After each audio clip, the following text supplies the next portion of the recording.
हरे कृष्णा। तो आज है गोपाष्टमी की तिथि।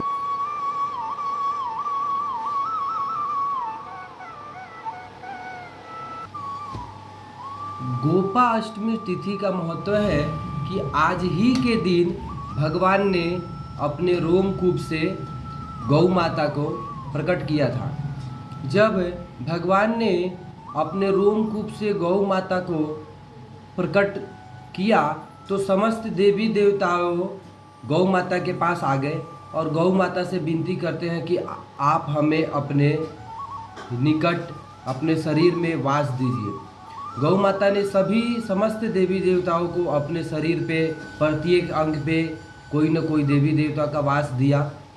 लेकिन उसमें क्या हुआ कि 3 देवी देवता ऐसे थे जिनको अपने पद को अहंकार था, या मतलब हवा लग गई थी जिसको बोलते हैं, तो वो लोग नहीं आए। वो 3 देवी देवता कौन है? वो 3 देवी देवता है माँ लक्ष्मी और माँ गंगा और गणपति गजानन। गणपति गजानन को सबसे पहले पूजे जाने के हवा थी कि भाई मैं सबसे प्रथम पूज्य हूँ तो मैं क्यों जाऊँ। लक्ष्मी माता को ऐसा था कि भाई मैं लक्ष्मी हूँ, मेरे पास किस चीज़ की कमी है तो मैं क्यों जाऊँ। गंगा मैया को ऐसा था कि मैं पवित्र हूँ तो मैं क्यों जाऊँ, है ना। तो ये तीनों लोग नहीं आए। बाकी समस्त देवी देवता गौ माता का प्रत्येक अंग पे कहीं न कहीं विराजमान है। तो जब इन लोगों को बाद में अपनी गलती का एहसास हुआ तो ये लोग सबसे पहले भगवान कृष्ण के पास गए और वहाँ बोलते हैं कि हे प्रभु, हमारी गलती हुई है, हमसे भूल हुई है, हमें भी गौ माता के शरीर पे कहीं ना कहीं वास दे दीजिए। तो भगवान कहते हैं कि अब ये तो गौ माता के पास ही जाके पूछो, वैसे तो जगह खाली नहीं है, लेकिन गौ माता से जाके पूछो, अगर उनके कोई अंग खाली होगा तो आप लोगों को दे देंगी। तो ये सब तीनों देवी देवता गए गौ माता के पास। गौ माता कहती है कि देखो मेरे किसी भी अंग कोई भी खाली नहीं है।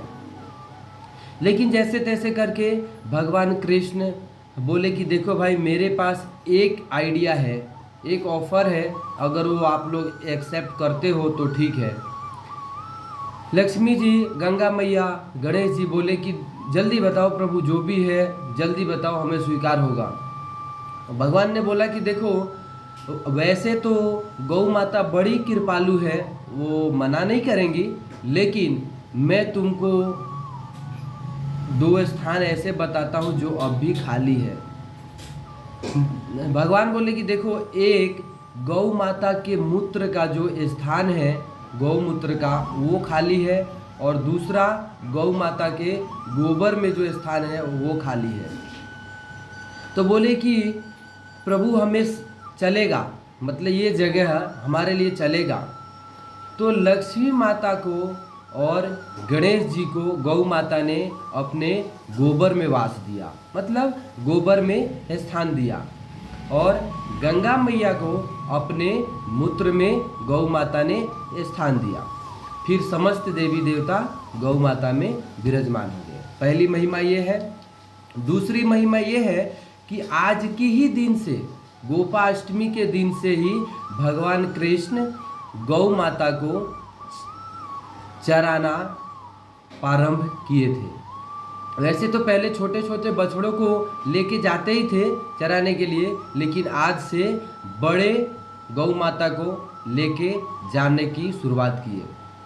शुरुआत कुछ ऐसा हुई कि भगवान छोटे छोटे बछड़ों को जब चराते थे तो रोज़ अपने यशोदा माँ से, नंद बाबा से बोलते थे कि माँ, अब मैं बड़ा हो गया हूँ, अब मुझे बड़ी गौ माता को चराने का मौका मिलना चाहिए।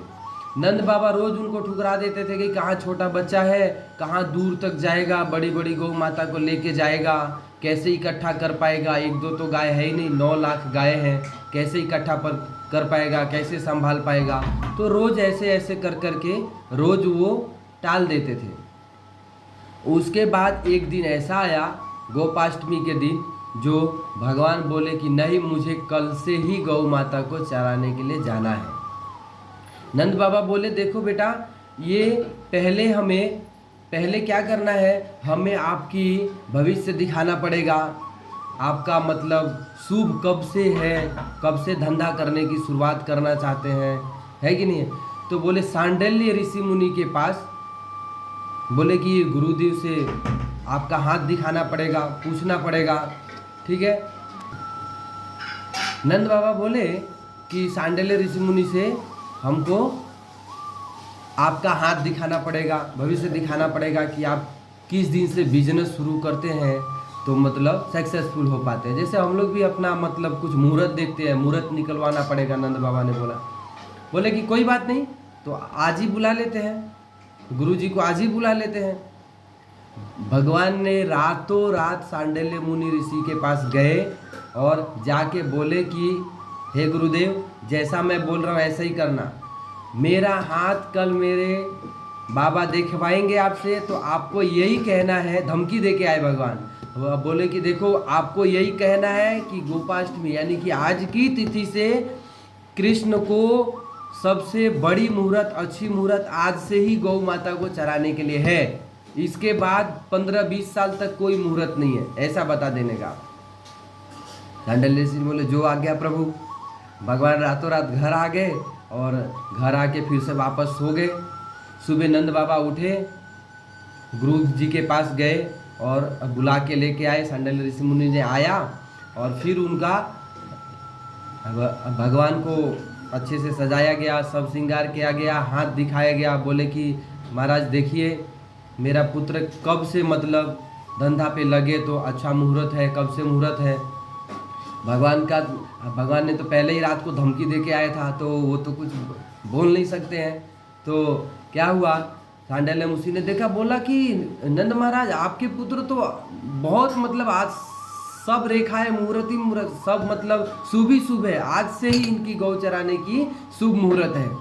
बोले कि नहीं महाराज, ये आप वेद शास्त्र देखिए, थोड़ा कोई श्लोक लोग देखिए, कहीं पे कुछ लिखा है वो देखिए कि मतलब नंद महाराज ये कहना चाहते थे कि थोड़ा दिन 2-4 महीने बाद या 2-4 साल के बाद ऐसा बोल दे।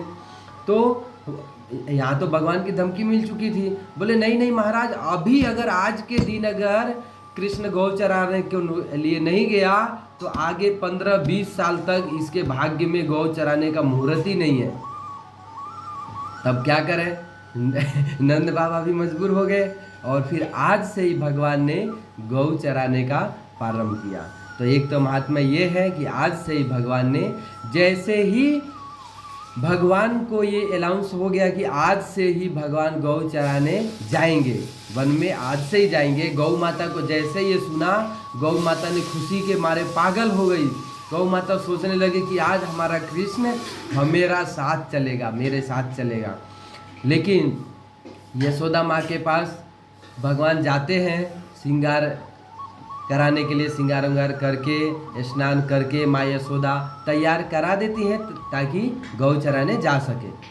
माँ यशोदा बोलती है कि बेटा तू, तेरे पैर कोमल कोमल है, इसमें थोड़ा पादुकाएँ पहन ले तो अच्छा है, क्योंकि जंगल में जाएगा, गौ चराने जाएगा तो कोई कंकड़ पत्थर लग जाएगा। भगवान बोलते हैं कि देखो माँ, अभी अभी मेरा मुहूर्त निकला है कि मैं गौ चराने जाऊंगा, और गौ हमारी आराध्य माता है, आराध्य देव है। तो जब हमारी माता ही पादुका नहीं पहनती है तो फिर हम क्यों पहने? जब मालिक ही पादुका नहीं पहनेगा तो हम कैसे पहन सकते हैं? हम तो उनके सेवक हैं, हम पादुका नहीं पहन सकते। गौ माता को पता चलता है कि कृष्ण पादुका नहीं पहन रहे हैं। गौ माता खुशी के मारे पागल होके और सभी अपनी अपनी बंधन छुड़ा के, और जितने भी ब्रज के रज है, कंकड़ पत्थर है, गौ माता ने अपने पैरों से खूर तले कुटल कुटल के उनको बिल्कुल ब्रज के रज बना दिया। और एक गौ माता ने ब्रज को रज बना दिया ताकि हमारे कृष्ण को कहीं पैर में कुछ चुभे ना। देखिए, एक ब्रज रज की भी एक अलग विशेषता है। भगवान चैतन्य महाप्रभु ने अपने जो कृपा है वो नवद्वीप मायापुरी में हरि नाम में रखा। अपनी कृपा भगवान ने मायापुरी में हरि नाम में रखा, जगन्नाथपुरी में भगवान ने अपनी कृपा महाप्रसाद में रखा, और ब्रज वृंदावन में भगवान ने अपनी कृपा ब्रज रज में रखा। तो ये भी एक महिमा है, भगवान ने अपनी कृपा ब्रज रज में रखा। तो सारी गौ माता ने ब्रज को, बड़े बड़े जो कंकड़ पत्थर थे उनको कूट कूट के ब्रज को रज बना दिया। तो आज से भगवान गौ चराना प्रारंभ कर दिए। दूसरी महिमा ये है कि आज के दिन राधा रानी भी भगवान के साथ गौ चराने के लिए जाती है, और आज के दिन राधा रानी गोप भेष को गोप वस्त्र पहनती है। अब ऐसे तो साल में सभी दिन राधा रानी हमारी गोपी ड्रेस पहनती है, जिसमें उनका कोई भी अंग प्रत्यक्ष रूप से दिखाई नहीं पड़ता है, लेकिन आज राधा रानी गोप ड्रेस पहनती है, जो थोड़ा छोटा होता है, जिसमें चरण का दर्शन कर पाते हैं। मंदिर में बहुत सारे भक्त लोग आज चरण दर्शन तो करेंगे, लेकिन ये नहीं पता चलता है कि राधा रानी को आज चरण दर्शन क्यों कराया जाता है। इसीलिए कराया जाता है क्योंकि आज महारानी राधा रानी लाडली जी आज गोप ड्रेस धारण करती है, गौ चराने भगवान के साथ वो भी जाती है। आज के दिन ही जाती है, बाकी दिन नहीं जाती है। तो आज के दिन राधा रानी को चरण दर्शन भी कर पाते हैं।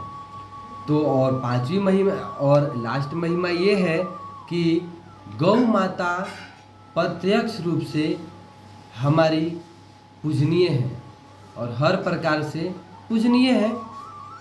और भगवान का देखिए, भगवान का जो नाम भी है या कोई भी लीला भी है, वो कहीं ना कहीं से गौ माता के आसपास से ही जुड़े हैं। आपको पता है भगवान का जो कृष्ण नाम है, ये कोई ओरिजिनल नाम नहीं है, ये तो उनके गुण रूप लीला के हिसाब से मिला हुआ नाम है।